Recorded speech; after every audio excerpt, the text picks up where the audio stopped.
لله والصلاة والسلام على من لا نبي بعد أما بعد.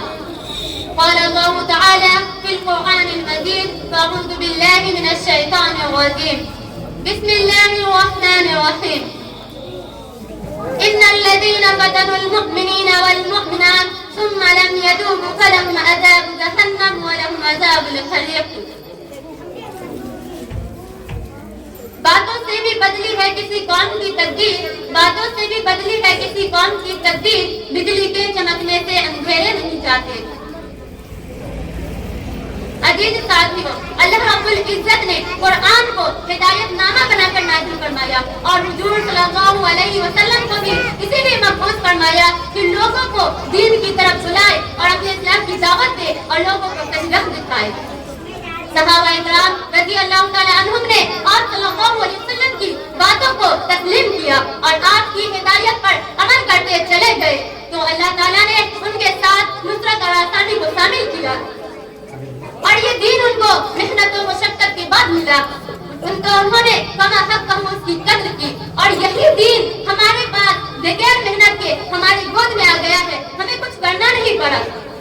مال مفت دل بے رحم والا معاملہ ہے، اسی لیے ہمیں اس کی قدر نہیں نہ اس کے احکام میں چلنے کا شوق ہے. ہم نماز، روزہ، زکات اور دوسرے دینی امور سے بے بہرا اور ناآشنا ہیں. دوستو، اسی لیے مسلمانوں پر قسم قسم کے حالات آتے ہیں.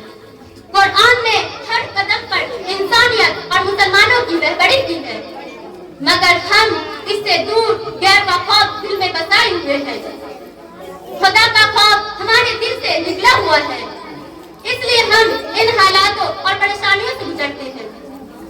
نہ ہمارے دل میں خدا کا خوف ہے نہ اس پر یقین ہے، ساری نظر ہماری ظاہری اسباب پر ہے، اسی لیے ہم ان مصیبت اور پریشانیوں سے گزرتے ہیں.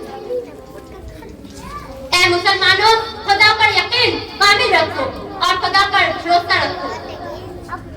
نماز اور صبر کے ذریعے خدا سے مدد طلب کرتے رہو، یہ دو بڑے ہتھیار ہیں مسلمانوں کے لیے. قرآن اعلان کرتا ہے: یا ایھا الذین آمنوا استعینوا بالصبر والصلاۃ، کہ ہر وقت خدا کی یاد میں لگے رہو، اطمینان قلب حاصل ہوگا.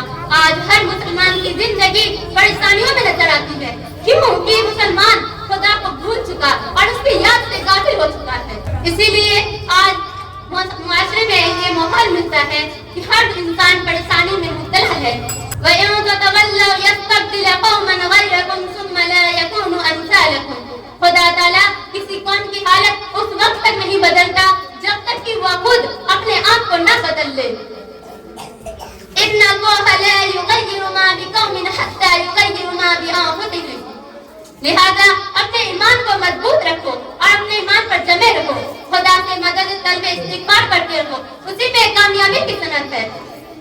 حضور صلی اللہ علیہ وسلم نے فرمایا: دو چیزیں جب تم میں ہوگی تو عذاب نہیں ہوگا، ایک میری ذات اور دوسرا استغفار.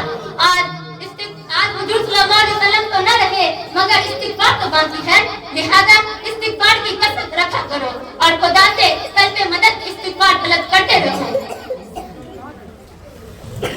اور اللہ تعالیٰ سے دعائیں کرتے رہو اور خدا سے رجوع کرو اور اپنے گناہوں سے توبہ کرو. پھر دیکھنا ان حالاتوں اور مسائل سے کیسے چھٹکارا مل جاتا ہے.